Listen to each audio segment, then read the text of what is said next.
ਮੈਂ principal madam ਫਰਵਾ ਉਹਨੇ 8 ਦਿਨ ਪਹਿਲਾਂ ਬੱਚੀ ਨਾਲ ਜ਼ਿਆਦਤੀ ਕਰਵਾਈ ਆ ਤੇ ਮੈਡਮ ਫਰਵਾ ਦੇ ਨਾਲ ਉਹਦੇ ਜੇ ਸਕੂਲ ਦੀ ਇੰਤਜ਼ਾਮੀਆਂ ਵਾ ਉਹ ਵੀ ਨਹੀਂ ਸਾਡਾ ਸਾਥ ਦੇ ਰਹੀ, ਨਾ ਮੈਡਮ ਸਾਥ ਦੇ ਰਹੀ ਆ। ਇਹ ਤੈਯਬ ਗਰੁੱਪ ਇੰਡਸਟਰੀ ਵਾਲੇ ਆ, ਇਹ ਸਕੂਲ ਦੇ ਓਨਰਸ ਨੇ ਆਪਣਾ ਅਬੂਨੀਸ ਦੇ। ਇਹ ਉਸ ਦਿਨ ਆਏ ਆ, ਇਹਨਾਂ ਨੇ ਕਿਹਾ ਤੁਹਾਨੂੰ ਇਨਸਾਫ ਦਿਲਾਵਾਂਗੇ। ਜਦੋਂ ਉਹਨਾਂ ਨੂੰ ਪਤਾ ਲੱਗਾ ਵਿੱਚ ਮੈਡਮ ਦਾ ਗੁਨਾਹ, ਮੈਡਮ ਮੁਲੱਵਸ ਆ, ਸਕੂਲ ਇੰਤਜ਼ਾਮੀਆਂ ਮੁਲੱਵਸ ਆ, ਤੇ ਉਹ ਵੀ ਵਾਪਸ ਚਲੇ ਗਏ। ਉਹਨਾਂ ਨੇ ਕਿਹਾ ਅਸੀਂ ਕੁਛ ਕਰਦੇ ਆ, ਲਿਹਾਜ਼ਾ ਉਹਨਾਂ ਨੇ ਵੀ ਕੁਛ ਨਹੀਂ ਕੀਤਾ।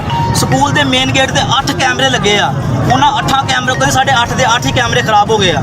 ਅਗਰ ਹੋਰ ਕੋਈ ਮਸਲਾ ਬਣਿਆ ਵਾ ਤੇ ਉਹ ਕਹਿੰਦੇ ਸਾਡੇ ਕੈਮਰੇ ਠੀਕ ਆ, ਸਾਡੇ ਕੈਮਰੇ 'ਚ ਆਹ ਚੀਜ਼ ਆ ਗਈ ਆ। ਤੇ ਲੇਕਿਨ ਬੱਚੀ ਦੇ ਮਾਮਲੇ 'ਚ ਮੈਡਮ ਦੇ ਕੈਮਰੇ ਕਿਉਂ ਖਰਾਬ ਆ? ਅਬੂਨੀਸ ਸਕੂਲ ਦੀ ਜਿਹੜੀ ਇੰਤਜ਼ਾਮੀਆਂ ਵਾ ਬਿਲਕੁਲ ਨਾਕਸ ਆ।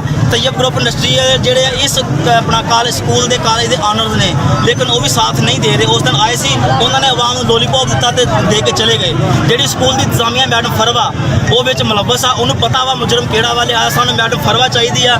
ਮੈਡਮ ਫਰਵਾ ਅਗਰ ਆ ਜਾਵੇ, ਉਹਨੂੰ ਪਤਾ ਵਾ ਕੌਣ ਕਿੰਨੇ 8 ਸਾਲ ਦੀ ਬੱਚੀ ਨਾਲ ਜ਼ਿਆਦਤੀ ਕੀਤੀ ਆ। ਤੇ